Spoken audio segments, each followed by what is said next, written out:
إن الحمد لله نحمده ونستعينه ونستغفره ونؤمن به ونتوكل عليه ونعوذ بالله من شرور أنفسنا ومن سيئات أعمالنا من يهده الله فلا مضل له ومن يضلله فلا هادي له وأشهد أن لا إله إلا الله وحده لا شريك له وأشهد أن محمدا عبده ورسوله أما بعد فإن خير الحديث كتاب الله وخير الهدي هدي محمد صلى الله عليه وسلم وشر الأمور محدثاتها وكل محدثات بدعة وكل بدعة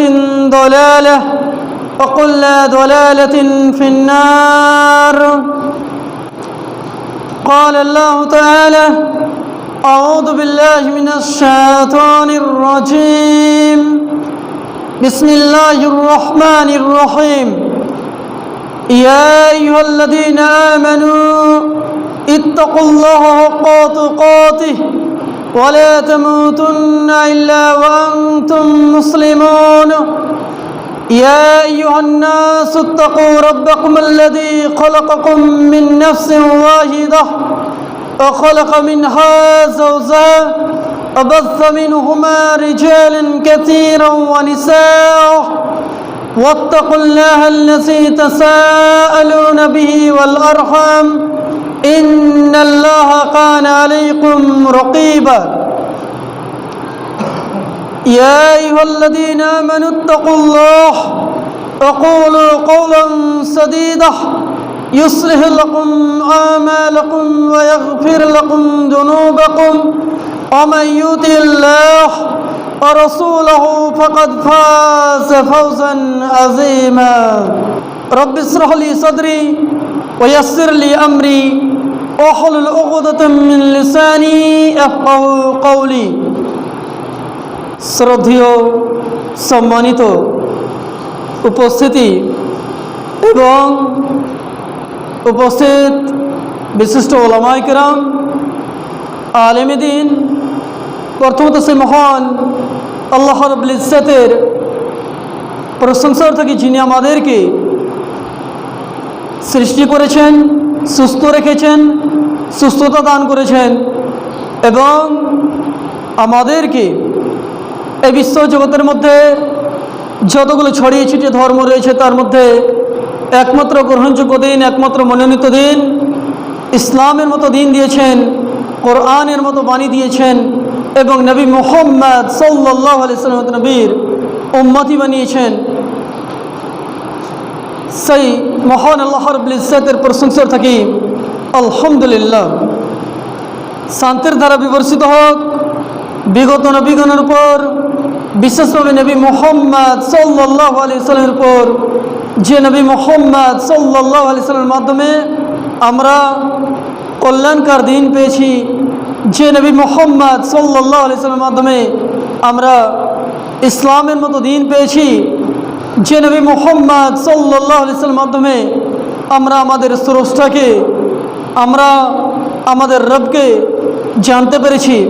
সে নবী মুহাম্মদ সাল্লাল্লাহু আলাইহি ওয়াসাল্লাম যিনি খাতামুন নবিয়্যিন রহমাতুল লিল আলামিন, নবী মুহাম্মদ সাল্লাল্লাহু আলাইহি ওয়াসাল্লামের উপর শত কোটি শান্তির ধারা বিবর্ষিত হোক। আল্লাহুম্মা আমিন। আল্লাহুম্মা সাল্লি আলাইহি, আল্লাহুম্মা বারিক আলাইহি। সুপ্রিয় দিনী ভাই সকল, আজকে যে বিষয়টি নিয়ে আলোচনা করব সে বিষয়টি অত্যন্ত গুরুত্বপূর্ণ এবং মহত্বপূর্ণ বিষয়। এই বিষয়ের ব্যাপারে আমাদেরকে জানা উচিত যে আসলে নবী মুহাম্মদ সাল্লাল্লাহু আলাইহি ওয়াসাল্লামের যে জন্ম তারিখ, জন্মদিন, জন্ম দিবস হিসাবে, ডেট অফ বার্থ হিসাবে যে দিনটাকে পালিত করা হয়, পালন করা হয়, এই বিষয়ে ইসলাম কি বলে, ইসলাম এই বিষয়ে কি ব্যাখ্যা বিশ্লেষণ করেছে, এই বিষয়ে কি নবী মুহাম্মদ সাল্লাল্লাহু আলাইহি সাল্লামের কোনো আকওয়াল কিংবা ফেল কিংবা তিনার সমর্থন দিয়ে এই বিষয়টাকে আমরা জানতে পারি। যদি ইসলামে এটা সমর্থিত না হয়, ইসলাম থেকে এটা প্রমাণিত না হয়, বিশেষভাবে নবী মুহাম্মদ সাল্লাল্লাহু আলাইহি সাল্লামের জীবন দশা থেকে যদি এটা প্রমাণ না হয়, সাহাবায়ে কেরাম রাদিয়াল্লাহু তাআলা আনহুমদের আপনার বুঝ এবং তিনাদের জীবনে বাস্তবায়িত না হয়, তাবেঈদের জীবনে বাস্তবায়িত না হয়, তাবেঈদের জামাত থেকে সেটা প্রমাণিত না থাকে, বিশেষভাবে চারজন বিশিষ্ট ইমাম আবু হানিফা রাহিমাহুল্লাহ, ইমাম আশ-শাফি, ইমাম মালিক, ইমাম আহমদ ইবনে হাম্বল রাহিমাহুল্লাহ, ইনাদের জীবন দশা থেকে যদি প্রমাণিত না হয় তাহলে কোনো কর্ম আমল সেটা আমরা মানতে পারি নাই। বিশেষভাবে নবী মুহাম্মদ সাল্লাল্লাহু আলাইহি সাল্লামের এই যে জন্মদিবসকে উল্লেখিত করে ঈদে মিলাদুন নবী পালন করা হয়, এটা ইসলামে সমর্থিত না, এটা স্পষ্ট বিদআত। অর্থাৎ বিদআতের পরিভাষা জেনে রাখা আমাদের উচিত। বিদআতের লাগবি মানে আর ইসতিলাহি মানে, এই দুই রকম মানে। লাগবি মানে হচ্ছে এমন একটা বস্তু যেটা নতুনভাবে ইজাদ হয়, নতুনভাবে বিকাশ হয়, যেটা বিগত সময় ছিল না, সেটাকে বলা হয় লাগবি হিসাবে, শাব্দিক হিসাবে সেটাকে বলা হয় বিদআত। আর শরঈ কিংবা ইসতিলাহি মানে হচ্ছে এমন কোনো আমল, এমন কোনো কর্ম, এমন কোনো কথা, এমন কোনো বাণী, যে বাণী আল্লাহ রাব্বুল ইজ্জতের ওহী থেকে প্রমাণিত না, নবী মুহাম্মদ সাল্লাল্লাহু আলাইহি ওয়াসাল্লামের আদর্শ থেকে প্রমাণিত না, সাহাবায়ে কেরামদের জীবন দশা থেকে প্রমাণিত না, তাহলে সেই কর্ম, সেই ইবাদত যদি কোনো মুসলিম ভাই করে থাকে তাহলে এটা জেনে রাখুন, যদি সেটা যেটা শরীয়ত থেকে সেটা প্রমাণিত না, তো সেটা হবে বিদআত, সেটা হবে নতুন একটা ইজাত। যেহেতু এই বিষয়ে নবী মুহাম্মদ সাল্লাল্লাহু আলাইহি সাল্লাম চমৎকার করে একটি হাদিস বর্ণনা করেছেন। কি বর্ণনা করেছেন? সুনান ইবনে মাজাহ হাদিস নম্বর 42। এই হাদিসের ভাব অর্থটা বোঝার চেষ্টা করুন। একদিন নবী মুহাম্মদ সাল্লাল্লাহু আলাইহি সাল্লাম সাহাবায়ে কেরাম রাদিয়াল্লাহু তাআলা আনহুদেরকে দার্স দিচ্ছেন।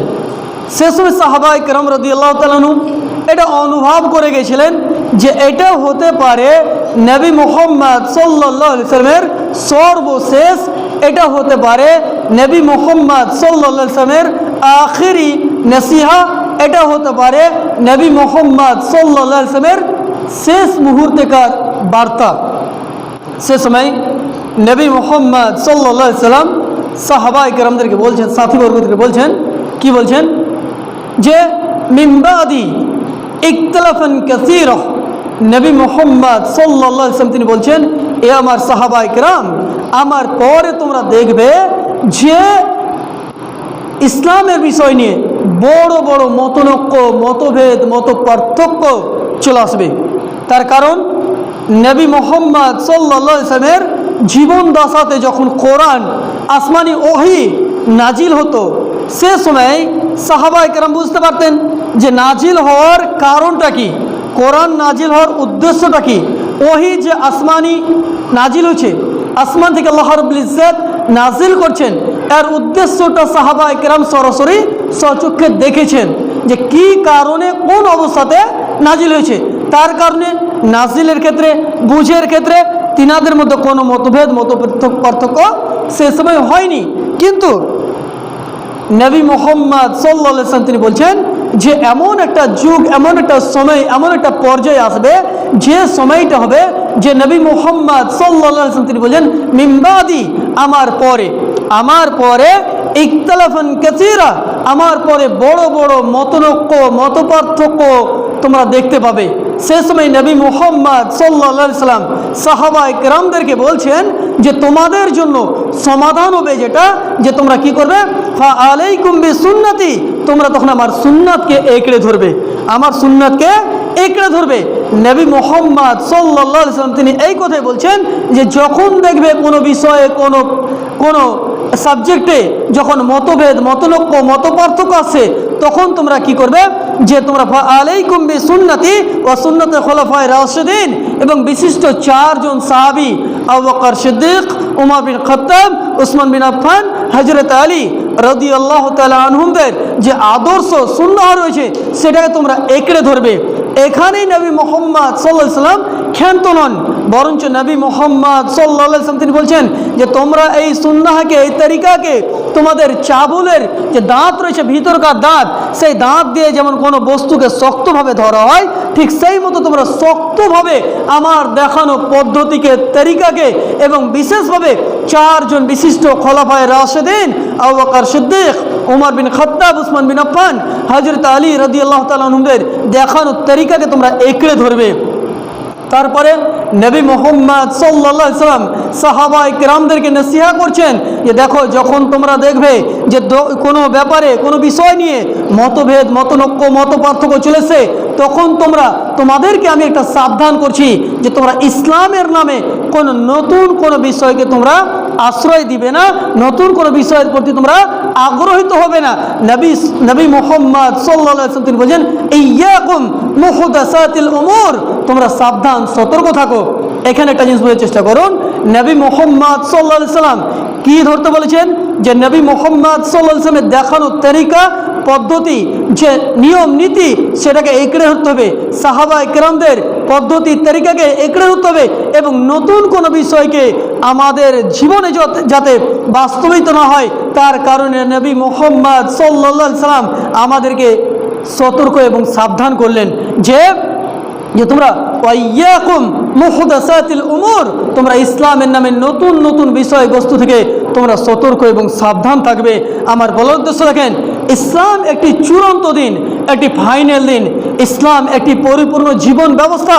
এখানে নতুনভাবে কোনো নিয়ম, পদ্ধতি, তরিকা আসতে পারে নাই, বরঞ্চ যে তরিকা আল্লাহ রাব্বুল ইজ্জত আসমান থেকে নাযিল করেছেন, এবং যে পদ্ধতি নবী মুহাম্মদ সাল্লাল্লাহু আলাইহি সাল্লাম ছেড়ে গেছেন, যে যে তরিকা আবু বকর সিদ্দিক বুঝেছেন, উমর বিন খাত্তাব বুঝেছেন, উসমান বিন আফফান বুঝেছেন, আপনার হযরত আলী রাদিয়াল্লাহু তাআলা বুঝেছেন, সেই তরিকা মোতাবিক আমাদেরকে আমাদের জীবনটাকে অতিবাহিত করতে হবে। আমার বলার উদ্দেশ্য যে ইসলামে কোনো নতুন জিনিসের, নতুন কোনো ইবাদতের কোনো জায়গা নাই, বরঞ্চ ইসলাম একটি পরিপূর্ণ জীবন ব্যবস্থা। যেমন মনে করেন যে আপনি হয়তোবা 1 গ্লাস পানি নিলেন, 1 গ্লাস পানি আপনি এমনভাবে পরিপূর্ণ করে দিয়েছেন যে 1 ফোঁটা যদি মনে করেন ইনজেকশনের একটা ফোঁটা যদি তাতে আপনি ঢালেন, কিংবা তাতে যদি আপনি ঢালার চেষ্টা করেন, তো যে পানিটা তার মধ্যে রয়েছে সেটা অটোমেটিক কিছুটা পানি কী হবে, নির্গত হয়ে যাবে, বাইরে হয়ে যাবে। এটা স্বাভাবিক ব্যাপার।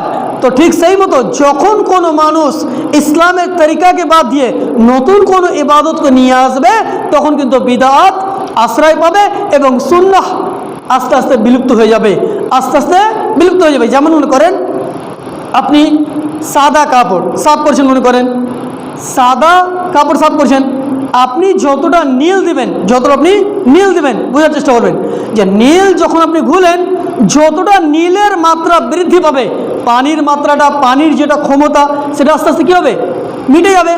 শার্টের রঙটা মনে করেন, শার্টের রং সাদা রয়েছে, সেই শার্টটাকে যদি আপনি নীলে ডুবান মনে করেন, তো যতটা নীল তার মধ্যে আসবে, ততটা সাদার যে ক্ষমতা সেটা আস্তে আস্তে কী যাবে, মিটে যাবে। ঠিক সেই মতো যখন ইসলামে কোনো নিয়ম নীতি নতুনভাবে কোনো মানুষ ইজাদ করবে, নতুনভাবে কোনো মানুষ সেটাকে আশ্রয় দিবে, তো সুন্নাহ কিন্তু বিলুপ্ত হয়ে যাবে। তার কারণ বিদআত এবং সুন্নাহ একেবারে উল্টা। চলেন দ্বিতীয় নম্বর পয়েন্ট আমরা বোঝার চেষ্টা করি যে দেখেন, নবী মুহাম্মদ সাল্লাল্লাহু আলাইহি ওয়াসাল্লামের জন্ম তারিখের ব্যাপারে কথা বুঝবেন, জন্ম তারিখের ব্যাপারে, 12 রবিউল আউয়ালের ব্যাপারে এই বিষয়ে ওলামাদের মধ্যে মতভেদ রয়েছে।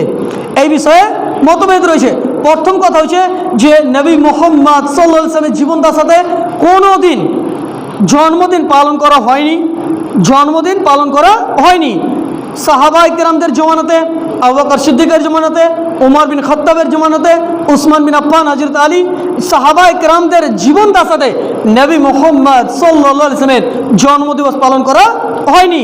এই যে দেখবেন পাকুড়ে ডিজে নিয়ে যাচ্ছে, বড় বড় আপনার গুম্বাজ বানিয়ে নিয়েছে, আর আপনার হারা ঝান্ডা নিয়ে রোডে বাইরে যাচ্ছে।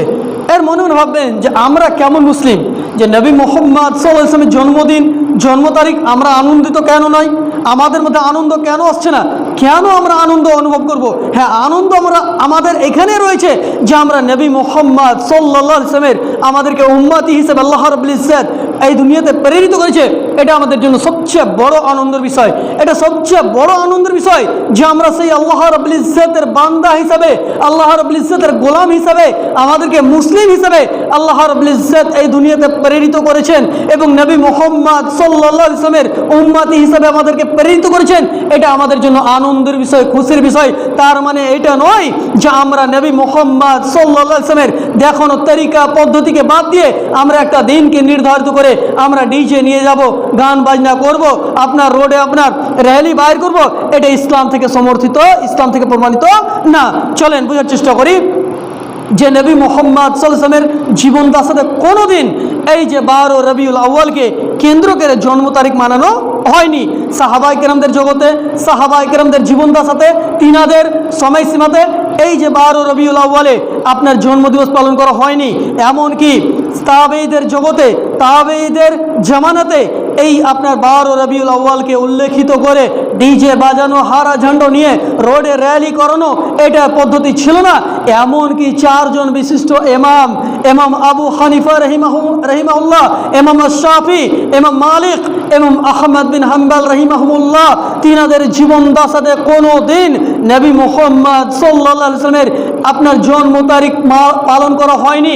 এমনকি নবী মুহাম্মদ সাল্লাল্লাহু আলাইহি ওয়াসাল্লামের একজন বিবি নবী মুহাম্মদ সাল্লাল্লাহু আলাইহি ওয়াসাল্লামের মৃত্যুর পরে প্রায় 40, 45, 50 বছর পর্যন্ত এই দুনিয়াতে জীবিত ছিলেন উম্মুল মুমিনিন আম্মা জান আয়েশা রাদিয়াল্লাহু তাআলা আনহা। তিনার জীবন দশাতে কোনো একটা দিন এটা প্রমাণ করতে পারা যায় না যে আম্মা জান আয়েশা রাদিয়াল্লাহু তাআলা আনহা তিনার জন্মদিনকে উল্লেখিত করে আপনার ঈদে মিলাদুন নবী পালন করেছেন। জি না, বরঞ্চ এটা একটা নতুন একটা ইজ্জত, একটা নতুন বিধান। তার পরবর্তী কথা হলো যে নবী মুহাম্মদ সাল্লাল্লাহু আলাইহি ওয়াসাল্লামের জন্ম তারিখের ব্যাপারে এখানে মতভেদ, মতনৈক্য, মত পার্থক্য রয়েছে। মানে কেউ বলেছে 9 রবিউল আউয়াল, কেউ বলেছে 12 রবিউল আউয়াল, কেউ হয়তোবা রমজান মাসের 9 তারিখ বলেছেন কিংবা লাইলাতুল কদর বলেছেন। এই বিষয়টা নিয়ে মতভেদ, মত পার্থক্য রয়েছে। তার কারণ দেখেন, যখন নবী মুহাম্মদ সাল্লাল্লাহু আলাইহি ওয়াসাল্লাম এই দুনিয়াতে এলেন সে সময় তিনার তো আব্বা ছিলেন না, আগেই মারা গেছিলেন। তার আম্মার কাছে যখন এলেন, আম্মার পেট থেকে এই দুনিয়াতে এলেন, আপনি একটু ভেবে দেখুন যে সে সময় তো জাহিলিয়াতের যুগ, সে সময় আপনার অজ্ঞতার যুগ, আনএডুকেটেড, সে সময় শিক্ষা বলে কিছু মানুষ বুঝতো না। তো সেই সময় কি তিনার ডেট অফ বার্থ লেখা সম্ভব ছিল? আপনাকে যদি জিজ্ঞাসা করা হয় যারা বিশেষভাবে 40-50 বছর বয়স হয়েছে যে আপনার ডেট অফ বার্থ অরিজিনাল বলুন, তো আপনি বলতে পারবেন না। তার কারণ এখন হয়তো আপনার ছেলে মেয়ে হয়েছে, আপনি সাথে সাথে লিখে রাখছেন যে আজকে আমার ছেলে 12 তারিখ, 14 তারিখ, 17 তারিখ, হয়তো বা জানুয়ারি মাসে, ফেব্রুয়ারি মাসে এত তারিখ, এত সময় হয়েছে, আপনি লিখে রাখছেন। এখন আপনি এটা ভেবেছেন যে জন্ম তারিখটা আমি সঠিকভাবে লিখবো। আমার নিজের কথা বলি, আমার ডেট অফ বার্থ আমার আব্বা মা আমাকে বলেনি, বরঞ্চ স্কুলে যেটা আমাকে সার্টিফিকেট বানিয়ে দিয়েছে সেটা আমি নিজে মনে করি এটাই আমার ডেট অফ বার্থ। তার কারণ সে সময় সেটা পরিচালন ছিল না, আব্বা মা বুঝতেন না। ঠিক সেই মতো আপনাদেরকে যদি জিজ্ঞাসা করা হয় যাদের বয়স বিশেষভাবে 40, 45, 50 হয়েছে যে আপনার ডেট অফ বার্থ বলুন, আপনি বলতে পারবেন না। কেন বলেন তো? যে তার কারণ হচ্ছে যে আপনার আব্বা আম্মা হয়তো লিখেননি, আপনার আব্বা আম্মা লিখেননি। কিন্তু এখন যেটা আপডেট জেনারেশন, এখন যেটা আসছে, এখন যার সন্তান হচ্ছে আগে কি করছে? ডেট অফ বার্থ লিখে রাখছে। সে সময় নবী মুহাম্মদ সাল্লাল্লাহু আলাইহি ওয়াসাল্লামের ডেট অফ বার্থ নিয়ে, জন্ম তারিখ নিয়ে ওলামাদের মধ্যে মতভেদ, মতনৈক্য, মত পার্থক্য রয়েছে। কিন্তু মৃত্যুর দিবস নিয়ে, মৃত্যুর দিবস যেদিন নবী মুহাম্মদ সাল্লাল্লাহু আলাইহি ওয়াসাল্লাম এই দুনিয়া থেকে বিদায় হচ্ছেন, সেই দিনটাই ছিল আসলে 12 রবিউল আউয়াল 11 হিজরি। এর বোঝার চেষ্টা করুন তো, যেদিন জন্মদিবস সেটা বোঝা যায় না যে কোন তারিখ। কিন্তু একজন বিশিষ্ট আপনার ইসলামের চিন্তাবিদ আপনার তিনি বলছেন যে মাহমুদ পাশা, তিনি বলছেন যে নবী মুহাম্মদ সাল্লাল্লাহু আলাইহি ওয়াসাল্লামের মানে পিছিয়ে নিয়ে যেতে দেয় আপনার 9 রবিউল আউয়াল। এই বিষয়ে মতভেদ, মত পার্থক্য রয়েছে। মানে কেউ এটা ফিক্সড করতে পারেন না, কেউ কোনো মাসে কোনো তারিখ এইভাবে বলে রেখেছেন। কিন্তু মৃত্যুর ডেটটা এটা নির্ধারিত 12 রবিউল আউয়াল 11 হিজরি। তার মানে বোঝা যাচ্ছে যারা 12 রবিউল আউয়ালে যারা নবী মুহাম্মদ সাল্লাল্লাহু আলাইহি সাল্লামের জন্মদিনকে উল্লেখিত করে ঈদে মিলাদুন নবী পালন করছে, তারা আসলে হাকিকাতে যদি দেখেন তারা কি করছে বলেন তো, তারা মৃত্যুর দিনটা 100 সেটা পালন করা হচ্ছে, কিন্তু জন্মর তারিখটা পালন করা হচ্ছে না। এক নম্বর কথা হলো, এটা তো শরীয়ত থেকে প্রমাণিত না, এটা সাহাবায়ে কেরামদের জমানা থেকে প্রমাণিত না।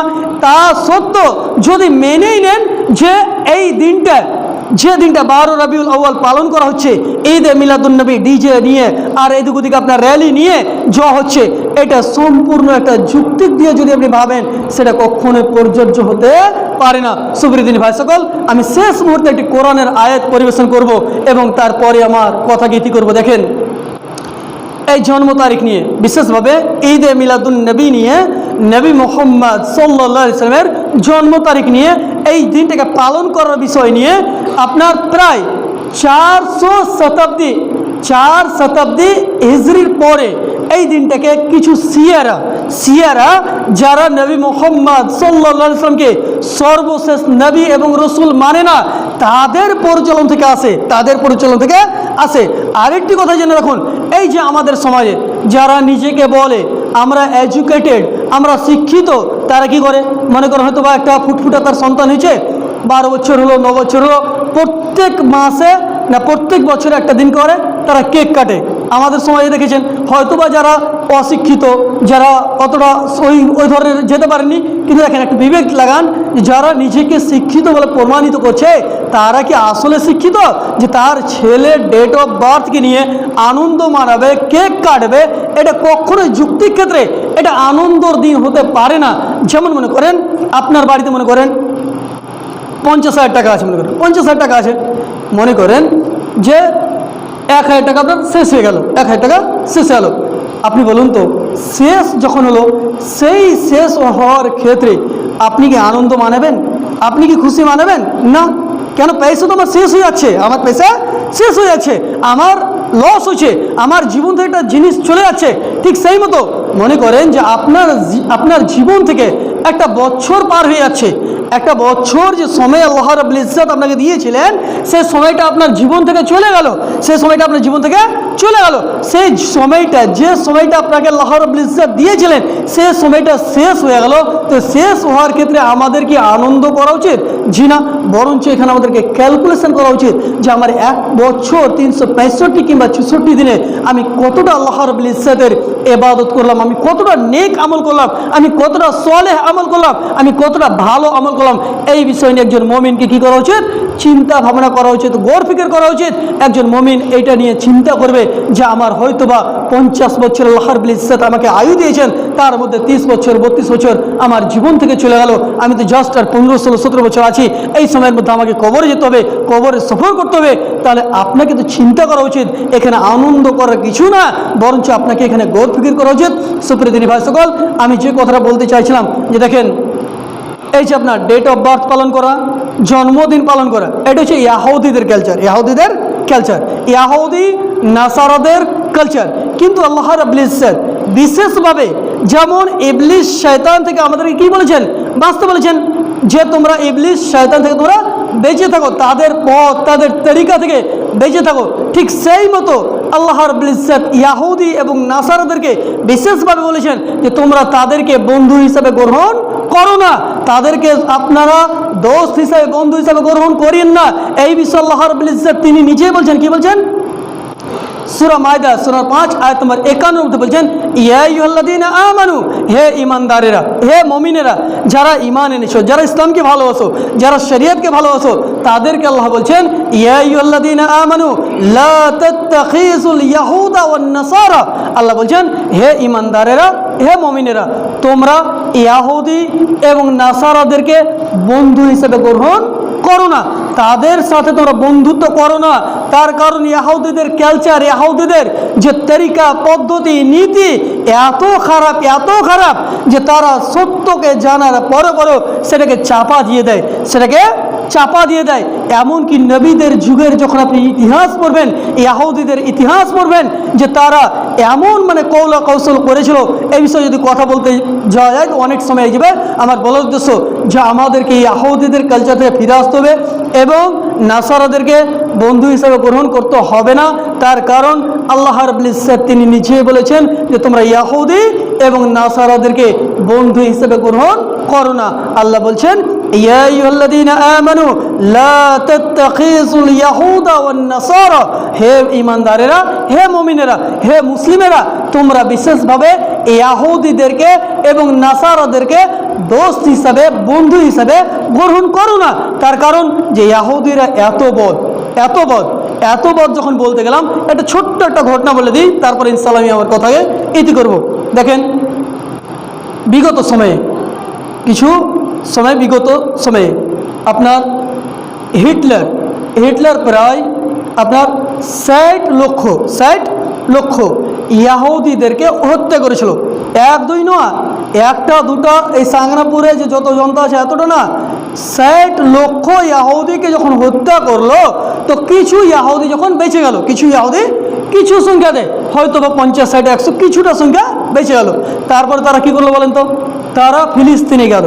ফিলিস্তিনে যা বলছে দেখো তোমরা তো মুসলিম, আর আমরাও সেই বংশ থেকেই এসেছি।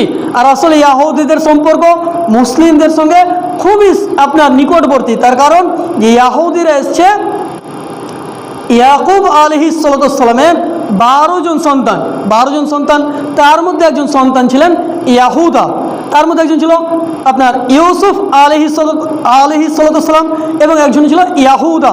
ওই ইয়াহুদা বংশ থেকে ইয়াহুদীদের বংশর ইজাদ হচ্ছে ইয়াকুব আলাইহিস সালামের একজন সন্তান হচ্ছে ইয়াহুদা, তার বংশ থেকে ইয়াহুদীদের ইজাদ হয়, তাদের সেখান থেকে আপনার বিস্তার পায়। তাই বলুন তো যে নবীরা হচ্ছে আমাদের কি বলেন তো, আমরা নবীদেরকে ভালোবাসি, একজন মুমিন যে নবীদেরকে ভালোবাসবে না এটাও হতে পারে না। নবীদের উপরে ঈমান নিয়ে আসতে হবে, বিশেষভাবে ঈমান নিয়ে আসা জরুরি। একজন মুমিনকে, একজন মুসলিমকে ঈমান রক্ষা করার ক্ষেত্রে আল্লাহর প্রতি যেমন ঈমান আনতে হবে, ফেরেশতার প্রতি যেমন ঈমান আনতে হবে, আসমানি কিতাবের উপরে যেমন ঈমান আনতে হবে, ঠিক সেই মতো নবীদের উপরে ঈমান আনতে হবে, যেগুলো হচ্ছে আল্লাহ রাব্বুল ইজ্জতের প্রেরিত নবী এবং রসুল, এবং ইনাদের প্রতি আল্লাহ রাব্বুল ইজ্জতের বিশাল বড় অনুগ্রহ। এটা আমাদেরকে মেনে নিতে হবে, চলেন, যখন 60 লক্ষ ইয়াহুদীকে হত্যা করলো, কিছু ইয়াহুদী যখন বেঁচে গেল, তারপরে তাদের কাছে যে আশ্রয় নিল, জাস্ট 2-3 মিনিটে শেষ করে দিয়েছি, আশ্রয় নিল যে আমাদেরকে কিছুটা জায়গা দেন, কিছুটা আশ্রয় দেন। আমাদের উপরে জানা আছে যে আমাদের উপরে অত্যাচার হয়েছে, হিটলার আমাদেরকে হত্যা করে দিয়েছে, কিছু বেঁচে আছে। আর বলুন তো, যখন ফিলিস্তিনে তাদেরকে আশ্রয় দেওয়া হলো, আস্তে আস্তে ফিলিস্তিনকে এতভাবে নিজের আয়ত্তে করলো যে ফিলিস্তিনের মুসলিমদের উপরে তারা অত্যাচার করতে লাগলো।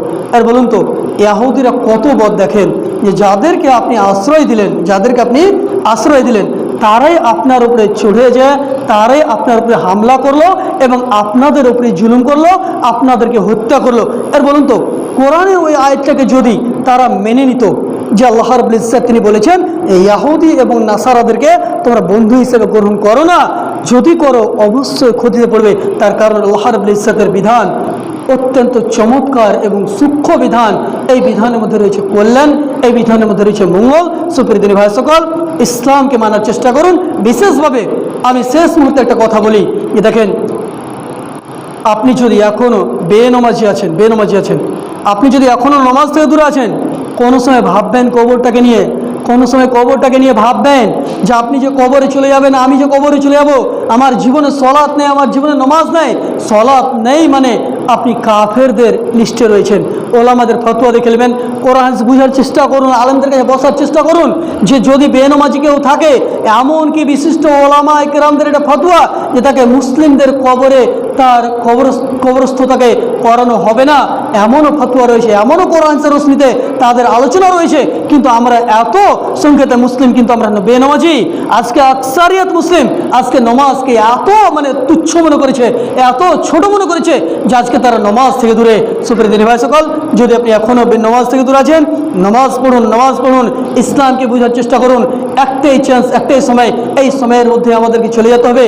আবার আমাদের জীবন দাসার যা কর্ম, যা সূচি আমরা যা করেছি তা তার হিসাব আল্লাহ রাব্বুল ইজ্জতের দরবারে পেশ করতে হবে। এখান থেকে আমার কথাকে ইতি করছি। শেষ মুহূর্তে আল্লাহর কাছে দোয়া করি, আল্লাহ গো প্রথমত আমাকে ইসলামের সঠিক এলম অর্জন করার সাথে সাথে তার প্রতি আমল করার তৌফিক দান করেন, আমিন। আল্লাহ আমাদের প্রত্যেককে পাক্কা সচ্চা নামাজি হিসাবে আপনি কবুল করে নেন, আমিন। আল্লাহ আমাদের শেষ মুহূর্তে কালিমায়ে তাওহীদ লা ইলাহা ইল্লাল্লাহ এটা পরিবেশন করে আমাদের সকলকে তৌফিক দান করেন, আমিন ইয়া রাব্বাল আলামিন। রব্বানা তাকাব্বাল মিন্না ইন্নাকা আনতাস সামিউল আলিম।